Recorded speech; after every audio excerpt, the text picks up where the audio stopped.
Hello and welcome back to the Conscious Contact podcast. My name is Genay Peavey and I am your host. And today I wanted to talk about something I've gotten a lot of questions about, and I hadn't really thought about it in this way. I talk about being in recovery a lot. I talk about being sober a lot.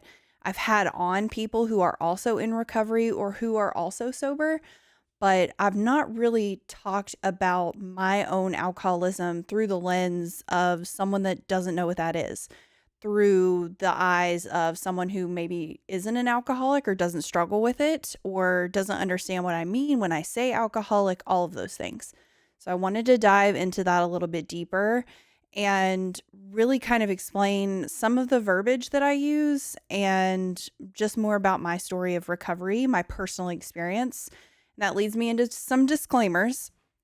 I am not an expert. I am not in the recovery field. I did not go to school for alcohol or addiction, recovery therapy, or any of that. I'm not a counselor. I'm not anything. Anything that I say comes from solely my personal experience with alcoholism and the 12-step program of recovery that I do, which is Alcoholics Anonymous. Brings me to my other disclaimer. That's the only time I'm going to mention that program in this video. We have a lot of traditions around anonymity of the program in general, and for other people that are in the program, I'm choosing to break my own anonymity. Basically, if you don't know what anonymity is, what I'm kind of going into there is keeping people's identities a secret because there is such a stigma around addiction and alcoholism. So I am choosing to, kind of let go of that security and say that I am an alcoholic. I am in long-term recovery. I've been sober since October 10th of 2017. And it is not just through trying my best to not drink. And I'll kind of get into that. But I wanted to make those disclaimers, state that I only speak for myself. I am not trained in any way. This is just based on my own personal experience. This is not a how to get sober podcast. There's lots of those out there. I'm going to put a lot of links in the description box. If you or someone that you love is struggling with addiction or alcoholism, please head to those links to get more concrete information and data for that and to find a place where you can seek help. I am more than happy to talk about it in the comments. I'm always here if you want to reach out and speak. But again, I'm not a counselor. I'm not trained in anything. I am not here to help you get sober. This is just for you to get to know me and hopefully the disease of alcoholism a little bit better. So to kind of jump right into it, one of the biggest questions that I got was like, how did you start drinking? Why do you feel like you're an alcoholic? Yada, yada, yada. Those are two separate questions. So I'm going to go into them. So I started drinking at 12 or 13. I'm trying to remember specifically when it was. I want to say more 13. So I was in, I guess, 8th grade, and I was living in Virginia at the time. And one of my classes was in the high school building instead of the middle school building. So a little bit of background before we get into that. I am an only child between my mom and my dad. They got married shortly after I was born and divorced pretty quickly after that. So I've always had two single parent homes, and I've gone back and forth between the two. I will try to keep the timings of those straight, but I don't really know if it matters or if I can remember it clearly. But I was raised mostly by my mom as a single parent. And I guess another side disclaimer, anything that I say in this that is my personal experience or some of the things that I've done as an alcoholic or while drinking or not drinking, none of those get excused by the fact that I'm an alcoholic. I do not use the fact that I identify as an alcoholic and that I have alcoholism as an excuse for my behavior, because it's not that. It's an explanation, if it's anything, but those behaviors were still my choice to make at the end of the day. I was sick with my alcoholism, and that did color every choice that I made. However, my actions are my own, and I do take full responsibility for those. So if I mention anything, none of this caused me to be an alcoholic other than potentially genetics. But even then, some people don't. So I am genetically predisposed to be an alcoholic. I have alcoholism on both sides of my family, so my mom and my dad. And I was raised in pretty permissive households. So very hippie lifestyle. Both of my parents in separate ways were very laissez-faire about rules and structure, which if you're from a strict household, I'm sure that sounds great to you. But for me, it didn't really give me a fantastic sense of social cues or right and wrong, because everything was just really open. And when it was happening, that was like the best case scenario. I mean, as a kid, having no rules and really kind of being allowed to do what I wanted to was amazing. I had not a lot of structure is kind of how I want to just broadly say that. So when I was younger, so elementary and middle school, I've always had issues relating to other kids. I didn't really have close friends at that age. I don't know anyone that I went to school with in elementary or middle school now. I moved around a lot also, so that did not help. But most of my elementary and middle school was spent in Alabama, and I just could not make friends. I would try my hardest. I would see girls that I wanted to be friends with. We would have sleepovers, and eventually they would find out how weird I was, I guess basically. I did not know how to interact with other kids. I didn't know what to talk about. I have super high anxiety.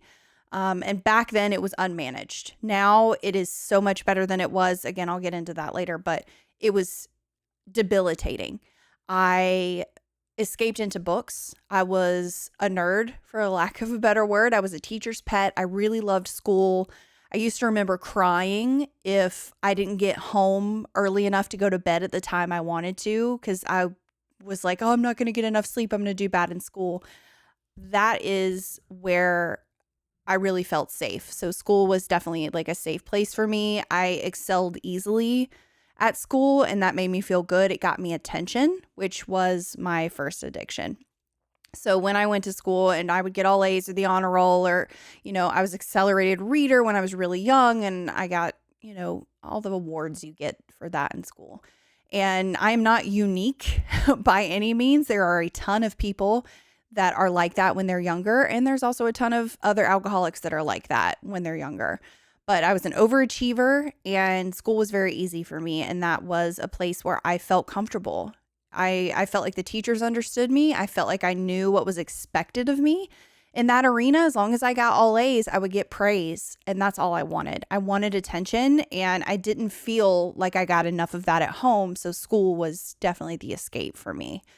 So I really held fast to that through elementary and most of middle school. But then around 8th grade, my mom and I moved to Virginia, and I started a new school, and I really was trying to figure myself out again. And, 13, you're I'm going into my teenage years and going through all the hormone ups and downs. And part of that led me to realizing that boys were interested in me. And that amount of attention that I could get was far superior to what I got from grades. And at this point, it was kind of expected of me to do well in school. So I didn't really get as much praise anymore when I got all A's. It was just like, oh, there she is again, on a roll. And I hated that. It gutted me to the core.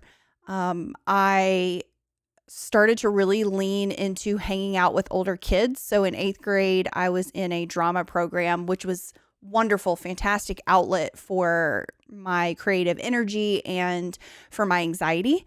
We did very well in a 1-act play. We went to state and won.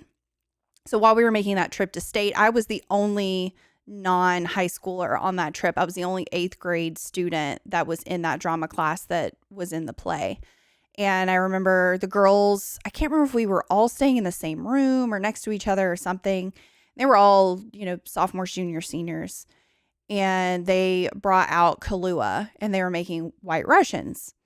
And I had tasted alcohol prior to this, but this was the first time that it was kind of around me.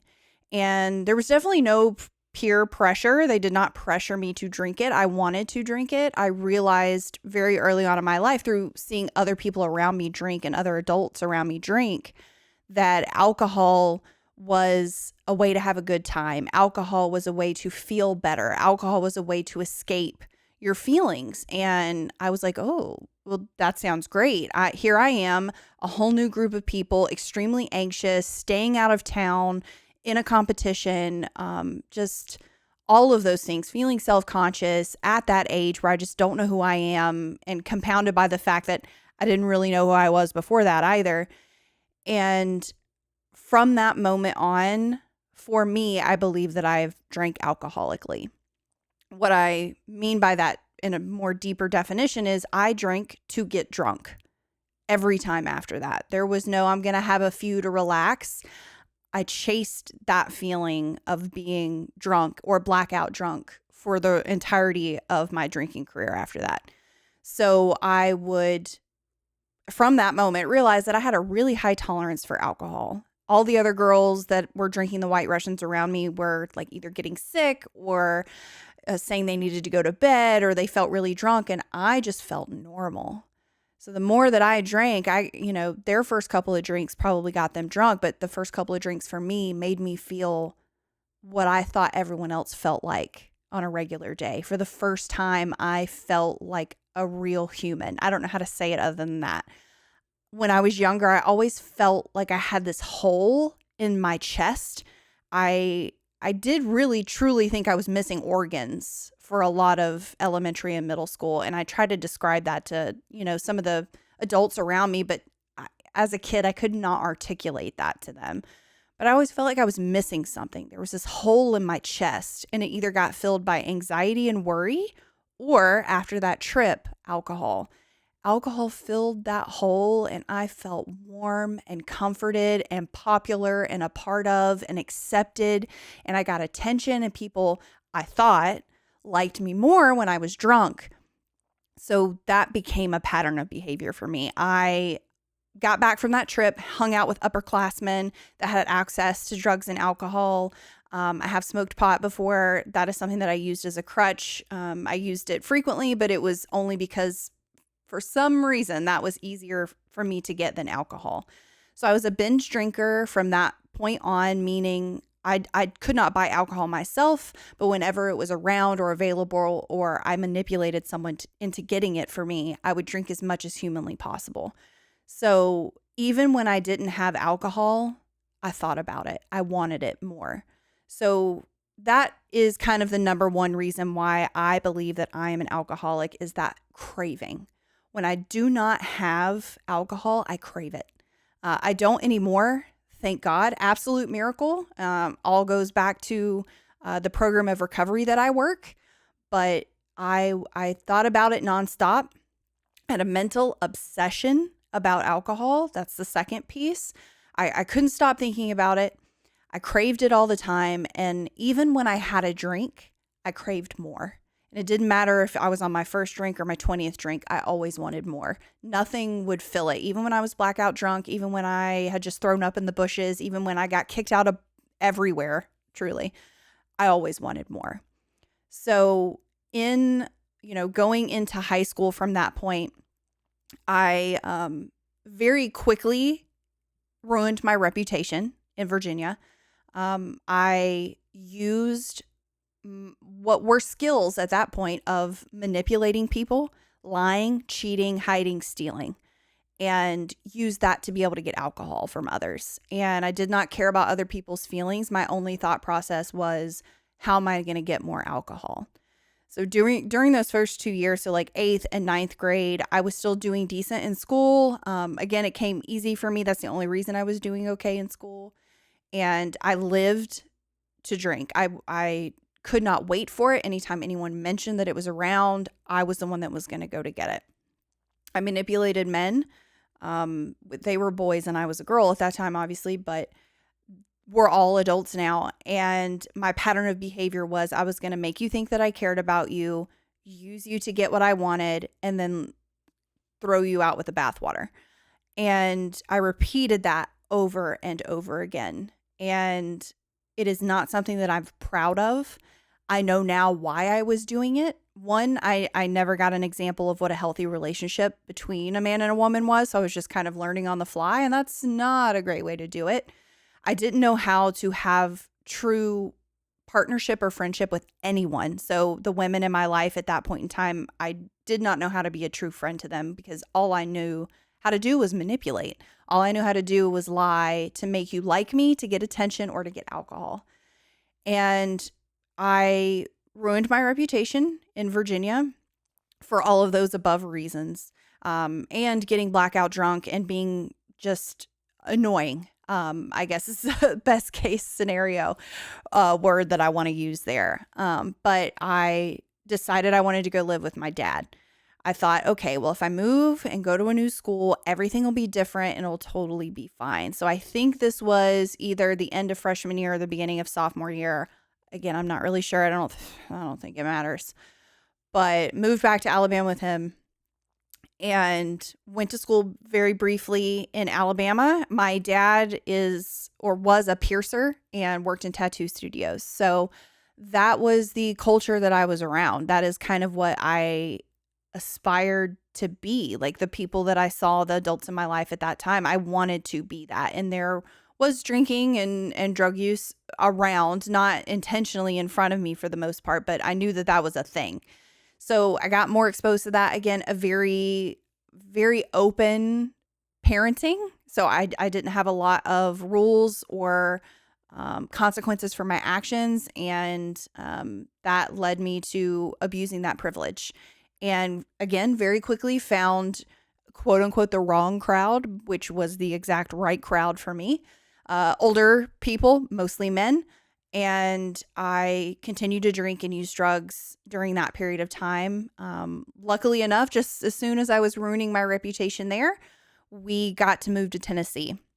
So I think that I was 15 going on 16 during this period of time. So I guess that would have been my sophomore year, something like that. Sophomore into junior, something.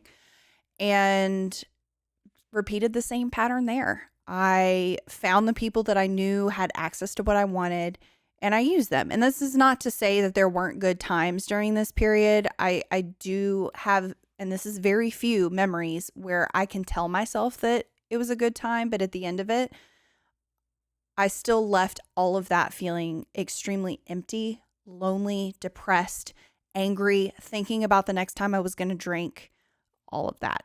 So I really tried to have friendships there and failed miserably because I didn't know how to be a friend to them. I wanted everything, but I didn't want to give them anything. And again, continued to manipulate, lie, cheat, still get in fights. I was physically aggressive towards people when I was drinking. I'm not a large woman, so that did not turn out well for me most of the time. But I was extremely angry without alcohol. And then as I got towards my blackout, I was then angry again. So I was only like the chill party Genay for a short period of time during that. So repeated that same pattern over and over again throughout my entire high school career. There's a couple of other moves in there. I moved back to Greensboro, back to Tennessee, back to Greensboro again, graduated my senior year in Greensboro, and I laid waste to everyone that I came in contact with. I was a nasty person. I was not someone that I would want to meet now. And I couldn't see any of that at that time. I thought that I was the most mysterious, intriguing, cool person that ever existed. I was in this delusional land of ego. And I thought everyone else was wrong. The world was out to get me. If you didn't like me, that was your problem. I loved being called a bitch. I thought that was a huge part of my personality. And it was a horrible way to live. I was constantly depressed and anxious. The only time that I felt freedom is when I drank. And even then, I would get blackout drunk, have to wake up the next morning with this fog of anxiety over what did I do? Who did I say what to? Who am I going to have to apologize to or hide from? And yeah, I graduated high school and did not see that this was an issue still. I mentioned on the last episode that I worked in a certain industry. So I was an exotic dancer from 18 to 20 or 21, I want to say. Again, my timing could be way off on this. I don't think so, though. So that was my ticket. I realized that to get access to alcohol at 18, I was going to need to figure out a way more than just manipulating people that were older than me. So yes, I started dating someone that was older than me and manipulated them to get what I wanted. That relationship was horrible. I was verbally and physically abusive to this person. I was not kind. I did not care about them. Again, just broken record with that. You can just apply that to the rest of my life up to 2017. But I had free access to alcohol there. I had attention and I had money. And that was like the holy trinity. I thought that I had everything I ever wanted. I felt free. I thought that I was on top of the world, that I was God, that I controlled my life and no one could tell me what to do. They tried and that didn't turn out well for them most of the time. I drove drunk 90% of my driving career during that point in time. I did not have any consequences legally from that at all. I was very lucky. And above all, I just want to say that. And I look back on it now and I know that it wasn't just luck. There was a higher power out there looking out for me, and I'll touch on that too. But it was my ideal lifestyle based on how I grew up and what I idealized through the adults that were around me and the kind of lifestyle that I saw them live and I thought was the way to live. So I was lucky enough to get out of the dancing industry. I moved into day jobs, quote unquote. I won't go into specifics there because I don't want to break anybody else's anonymity. Do want to say a broad statement that if I ever worked with you in any capacity, believe me, I know that I was a terror and that was not okay of me to treat you that way. I was an absolute control freak. I'm a workaholic when I don't have alcohol. And during that period of time, so getting around like 22, I started dating a friend that I had known since I was 18. And they are a completely normal person. They don't drink. They've never drank. They knew that I did. And very quickly in our relationship, they let me know that they didn't like who I was when I drank. And I cared about them enough. And this is one of the first people that I've been in a relationship that I cared about like that I think I actually truly loved, even though there was a lot of still on the surface level, me wanting to manipulate and control on top of that. But I cared enough about them that I made them my God, and they were basically going to leave me if I didn't stop drinking. For whatever reason, at that point in time, I was like, yeah, I might have a problem with alcohol. And I didn't drink for, I guess, about 2 or 3 years. So from 2013 to 15, into 15, beginning of 16. They then started to have a job that took them out of town. And I will say that during those 2 or 3 years, I was the most miserable that I've ever been in my life. I was the most angry, depressed, anxious. I became a workaholic. I was there all the time. I lorded my control over everyone. I worked out excessively. I controlled what I ate in grams and ounces and was very, very strict with that to feel like I had some control over my life. I was absolutely miserable. And when he started leaving to go out of town, I started to tell myself, oh, well, if he's not around, then it's okay if I drink. So that started a pattern of about 2 years of me lying and hiding that.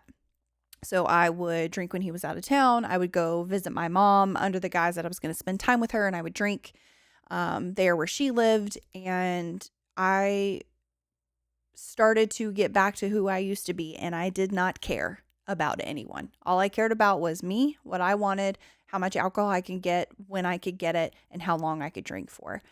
And it got bad fast. I hear a lot of times, and I'll start getting into like, hey, if you're not an alcoholic, if you don't know someone that's an alcoholic, here are some things that might answer questions that you have, or things that I would say I've had experience with people asking me this, and here is how, I don't even know how to put it. Here's some perspective on some things. So I've had some people, say, "Oh, I didn't know you were an alcoholic. I never saw you drink in front of me, or I never saw you blacked out, or I always thought that you were a normal drinker, or I didn't know you drank that much," yada, yada, yada. So for me, for the definition of alcoholism, it does not mean that you have to drink every day. That is a part of it, and I was a daily drinker at one point, but it is that two-part problem: the mental obsession with alcohol. When I don't have it, I want it. When I have it, I want more. And the physical craving. So once I start, I can't stop. And I was a master manipulator. I lied and I hid and I cheated and I stole from most people that I came into contact with. So most people probably didn't know the extent of it. I had to hide it, or someone would see how bad it was, and then I wouldn't be able to drink anymore. So I surrounded myself with people that either drank like me or that I could hide it from, or thought that I was hiding it from. I did a very terrible job at that. Let's just say that too. But some people have said, are you sure you're an alcoholic? Because I didn't really see you drink like that. So, and again, I'm just speaking for myself. Like, probably don't say that to someone if they come to you and say that they're sober or they think they're an alcoholic. You probably don't know the extent of it. And the drinking is only part of it. The drinking is how I dealt with the other symptoms of my alcoholism, which was that empty feeling in my chest, feeling like no one understood me, feeling like I could never get enough to fill that up, feeling like I couldn't feel, that I was running from my feelings. And yeah, a lot of people didn't know that I was an alcoholic, either because they didn't see that side of me, or because I hid it, or because they drank like I did.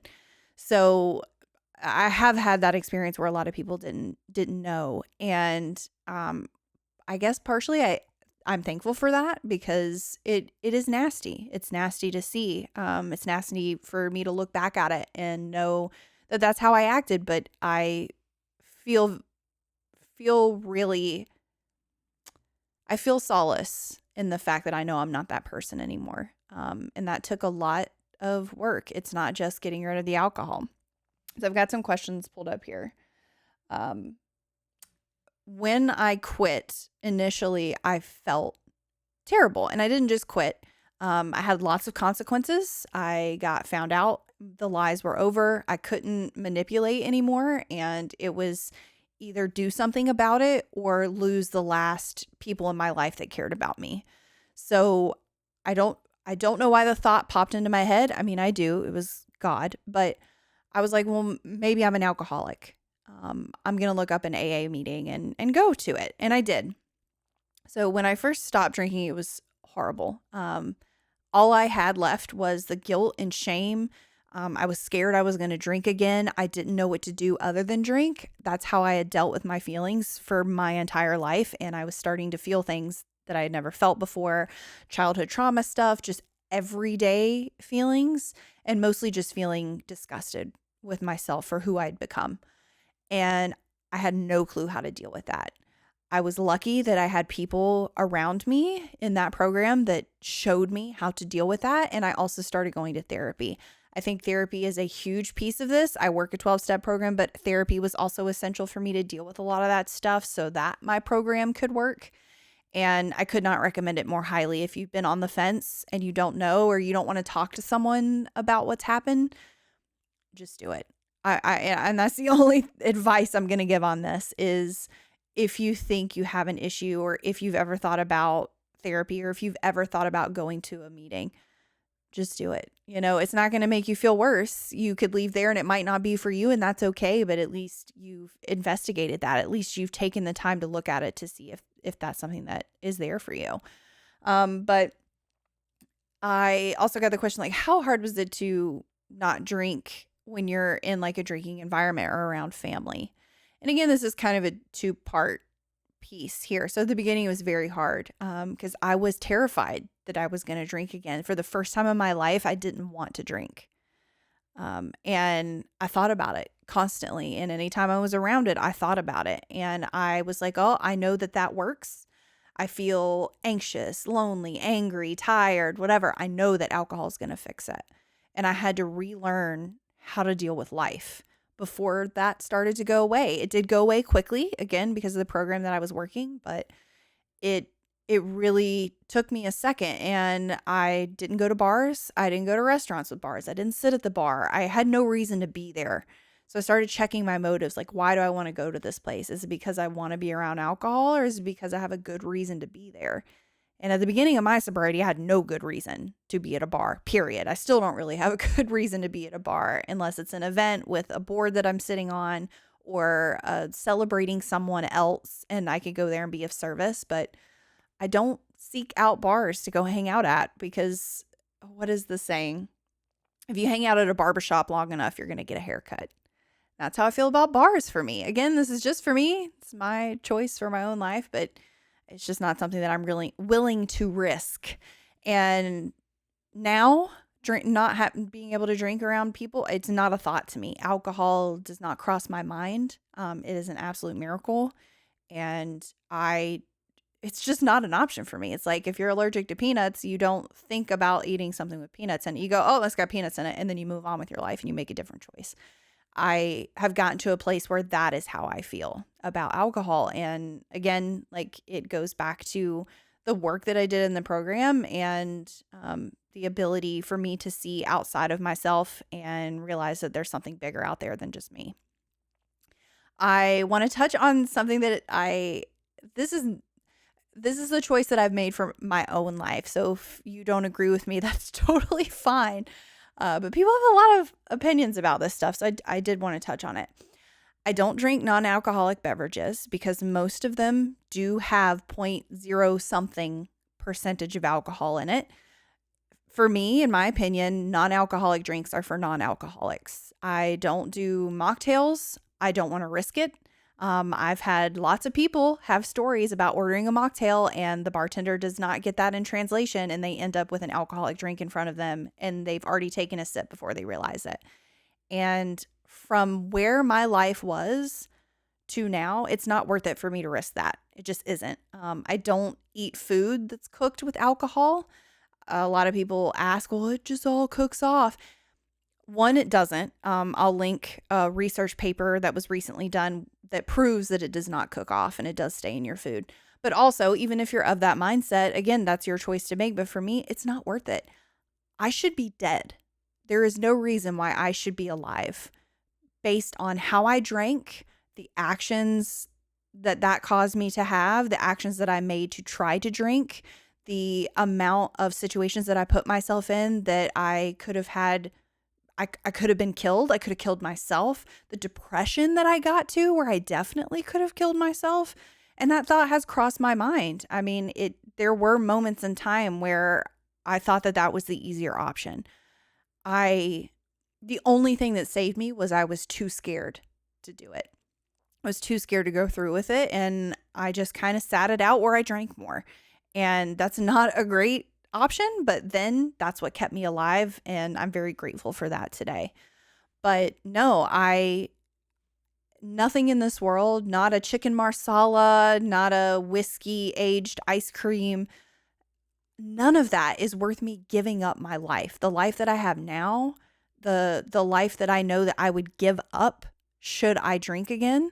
And I just don't see the point in messing with that, because alcoholism is a deadly, fatal disease. And if an alcoholic doesn't stop drinking, they will either die from complications of their alcoholism, or they'll die by their own hand, or they'll die because they're drinking and driving. In my personal experience, that is the only way I've seen it play out. And I know that that's waiting for me if I drink again.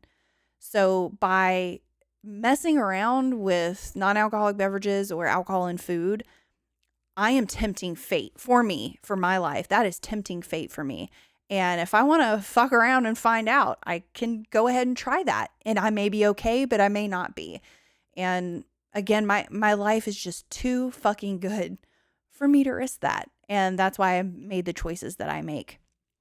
I would also say broadly, if someone comes to you and says that they're sober or whatever, you don't need to change anything about your actions, but being understanding and maybe not offering them an alcoholic drink would probably be the best course. I mean, that is like just base level. That is what I really appreciated. People not judging me, which I can't control that, but people being supportive. And I did have a lot of that in my life, but I would say maybe don't question them. Maybe don't say, are you sure you're an alcoholic? Because to admit that in the first place took me so much work and humiliation and desperation, that there were only two options for me. Either I was going to kill myself or I was going to stop drinking, and I didn't know how to stop drinking.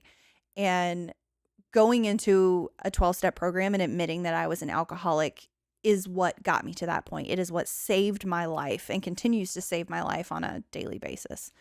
So some of the other, I wanted to define some terms. So when I say sobriety date, that means that is the first set of 24 hours that I did not have a drink. And I've not had a drink since then. When I say I'm an alcoholic, that means that I have alcoholism. I self-identify, and that's the only way to have an alcoholic designation placed on you. You have to self-identify as an alcoholic. I know that I have a physical craving and a mental obsession with alcohol that causes me to fuck my life up. In simplified terms, it causes me to abuse everyone around me, and it causes me to think that I am God and pull my life down around me. So that is why I self-identify as an alcoholic. I want to say thank you to everyone that's been really supportive and curious in my DMs and in the comments section, asking genuine questions about this, because it is such a stigmatized topic. And I'm just a little me, but I'm trying to do everything that I can to kind of roll that back, because I am not the same person that I was when I was drinking. And again, my alcoholism is not an excuse for my behavior. It is just an explanation for why I made those choices, but I still did make the choices. And I realize that there may be people that are watching this that knew me when I was drinking. And I do want to say and I could get really specific, but if I'm trying to be broadly, because no one might be watching, I'm not the most important person in the world, on this podcast is not that far reaching. But if there is anyone that's listening that knew me when I was drinking alcoholically, I know exactly what I've done, and I will always regret those actions. I know that I was wrong. And if there's anything that I can do to make that right, please reach out to me personally. Please send me a message. If you're willing to speak to me, I would be more than willing to speak to you. And it was not okay how I treated everyone from the time, since I was born, I guess, but from when I started drinking alcoholically at 13 up until 27.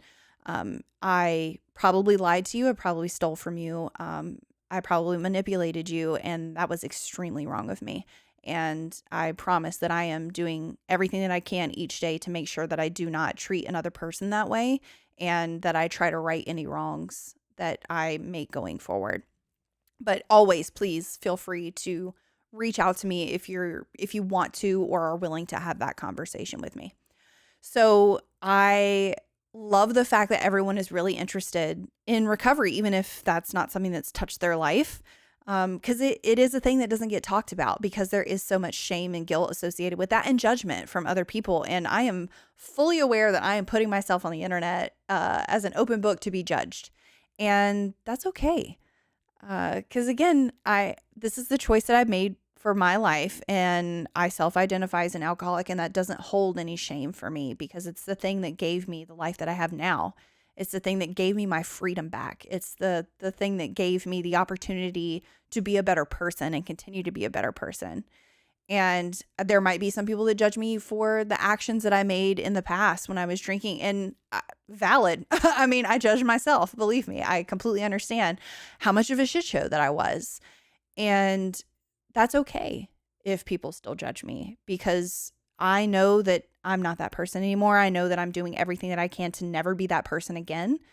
And I'm trying to de-stigmatize it and talk about it to hopefully be able to have the things that I went through, the mess that was my life, become my message to everybody else. And for you to know that you're not alone if you're listening, or if you haven't ever struggled with this, for you to kind of understand alcoholism a little better, And potentially you might be able to talk about it with someone else and maybe destigmatize it for them if they don't really know what alcoholism is or they have judgments about it.